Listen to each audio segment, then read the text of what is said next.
Рассказывай, как твои впечатления, ощущения? Впечатления отличные, мне все очень понравилось. Очень веселая, хорошая атмосфера, дружелюбная. На стартах, на соревнованиях мы со всеми разговаривали. Многие подходили сфотографироваться, даже те, с кем я соревновался. В целом мне очень понравилась организация. Очень здорово было первый раз выступать на международных соревнованиях. Что было самым сложным или неожиданным? Неожиданным было, да и сложным в целом. Вся ситуация с тем, как я сходил в торговый центр и поел креветок с пельменями. После этого меня тошнило 2 дня. Это, конечно, было невероятно. Просто во всех смыслах. И выступать после этого было достаточно сложно, но есть огромный плюс в том, что я в этот раз вообще не переживал, потому что если я начинал переживать, меня начинало тошнить. Да. Либо я начинал вспоминать о том, что моя цель, по крайней мере, на короткую программу была просто докатать до конца, чтобы мне не стало плохо на льду. Поэтому там ни о каких волнениях, о прыжках и других элементах речи не шло. А как это выходить на лед с такими ощущениями? Приходилось себя собирать перед прокатом, но, во-первых, тошнота — это не температура 40, это не что-то такое прям страшное, с чем нельзя выступать. Поэтому просто перед короткой программой на полу я не разминался, на разминке я так немного попрыгал, чтобы сохранить силы на прокат, и вот получилось себя собрать. Ты стартовал последним из наших ребят. Как это было? Честно, после того, как все прокатали короткую программу, на меня очень сильно давило то, что все ребята прокатали чисто, с очень хорошими баллами и выиграли короткую программу с огромным отрывом. Поэтому я всю ночь думал о том, что вот у меня что-то не получится на короткой программе, что я получу какие-нибудь маленькие баллы, в тройку я не попаду по итогам программы, и в итоге на второй этап я не поеду. Вот я думал так. Ты вообще не спал? Перед короткой программой я поспал 3 часа, больше не получилось. И как ты гнал от себя эти мысли? Я вспоминал, что за все время подготовки в короткой программе с тройного луца я ни разу не упал, с каскада тоже, и с тройного акселя максимум 2-3 раза за все это время, и как-то я пытался себя успокоить, сказать, что я все это умею, и пытался настроить себя, что в программе есть так-то не только прыжки, и думать нужно о всем остальном тоже, и потом в 5:30 я как-то уснул. А ты с кем-нибудь делился этими ощущениями? С тренером, например, или с родителями? Нет, я никому об этом не сказал перед короткой программой, чтобы никто не нервничал на всякий случай, потому что мне и так плохо было. Вот, поэтому я никому не говорил. После короткой у тебя был приличный отрыв. Тяжело ли себя собирать в такой ситуации и настраивать на произвольную? Нет, перед произвольной я уснул спокойно, ни о чем не думал. И в день проката мне уже было гораздо лучше. Я утром хорошо провел тренировку, и после разминки мы с Сергеем Дмитриевичем решили, что здесь не стоит прыгать 5 четверных, рисковать. Я думаю, что это было верным решением, потому что я все это время накатывал программу с 5 четверными.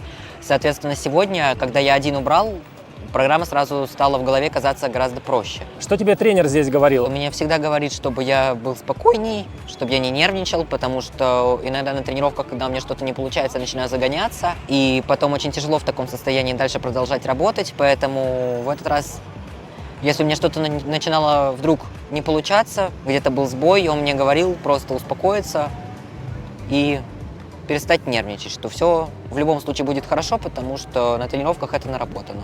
Начинаешь загоняться. В чем это выражается? Это выражается в том, что если у меня что-то будет не получаться, я начну злиться, себя в этом винить, в том, что я не могу что-то сделать. И иногда бывает такое, что я потом еще могу несколько раз, у меня может не получиться, а потом я еще буду, пока не получится. Прыгать, точнее, как пока не получится. В эти моменты Сергей Дмитриевич меня останавливает и говорит, что я такими темпами просто заучу себе какую-нибудь ошибку, и потом с этим будет проблема, и лучше оставить до следующей тренировки. Можно заучить ошибку? Да, можно заучить ошибку, потому что если, условно, плохое состояние или просто тяжело катать, прыгать в какой-то день, тело начинает подстраиваться, и возникает какая-то ошибка. Соответственно, прыжок перестает идти. Потом ты с этой же ошибкой будешь мучиться, даже если состояние будет хорошее, и придется все заново переучивать.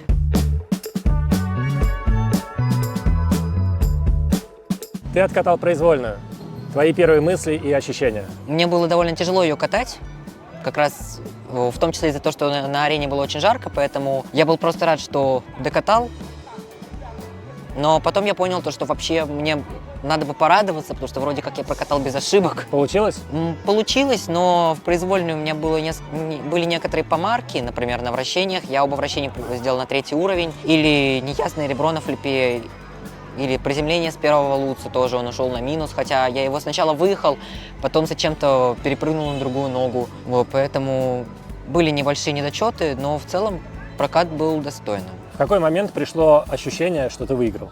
Я понял, что я попаду на пьедестал, когда я прыгнул 3-й четверной. А выиграл, когда приземлил большой каскад с четверным луцем, тогда я понял, что, скорее всего, я смогу выиграть. А момент награждения? Даже не знаю, как объяснить, но это очень круто было, потому что вручали медаль на первых моих международных соревнованиях, и вокруг такая большая арена, столько зрителей, и они все поддерживают, хлопают, фотографируют, и перед выступлениями тоже они очень громко мне кричали, и на выходе на разминку просто везде. Что дальше? Получается, через 1,5 недели у нас уже следующий этап, и к тому моменту мне нужно больше работать над вращениями, чтобы не получать на них 3-й уровень, чтобы они были на максимум. Также нужно работать над дорожкой с короткой программы, чтобы она была более энергичной, накатывать ее. И, конечно, больше работать над хореографией в произвольной программе, потому что пока что я, честно, не доделываю всю хореографию, которую мы поставили изначально, потому что много концентрируюсь на четверные. В какой-то степени это нормально, но все равно, если есть четверные, нужна все равно программа, потому что какое-то время, я помню, я смотрел свой прокат, и я думал на заходах, что это очень неэстетично, потому что у меня еще руки принимали какое-то непонятное положение, хотя в целом я могу нормально, красиво двигать руками. Поэтому, конечно, я пытаюсь на тренировках катать в полную силу с хореографией, и вроде как уже где-то стало получаться. Конечно, не вся программа, но уже где-то стало лучше. Несмотря на все сложности и несовершенства, про которые ты рассказываешь, тебе удалось получить удовольствие здесь? Да, удалось, несмотря на все, что было, несмотря на все эти проблемы, мне удалось получить удовольствие во время прокатов и в целом во время всего этапа. Мне прям очень понравилось. Хочется еще ведь такого? Да, хочется, конечно. И надеюсь, что второй этап принесет тоже очень много крутых эмоций.